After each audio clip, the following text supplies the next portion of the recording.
Ngayon, pakinggan natin ang komento ni Punong Jurado, Ogie Alcacid. Uy! Thank you, Darren. Gusto ko rin mag-crop top na ganyan. Pangarap ko. Alam mo, Jade... Pero yung crop top mo natatak-in, di ba? Actually, crop top to eh. Mahaba lang talaga sa Si Ogie nag-tuck-in ng crop top. Ganun ka grabe, di ba?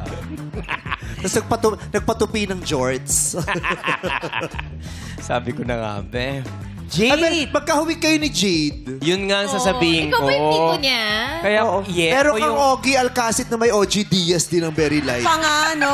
Oo. Ogie ka. Tsaka yung lalim ng mata OG Diaz. Yung dimple. Uy, parang ganyan nga si Ogie nung bata Na may siya. Gardo Versosa. Oo!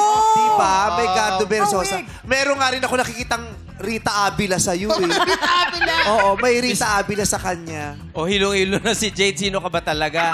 Hindi, kaya parang gustong-gusto kita, di ba? Ang lamang mo lang sa akin talaga yung ilong, may dimple ka, pero yung cheekbone pareho tayo.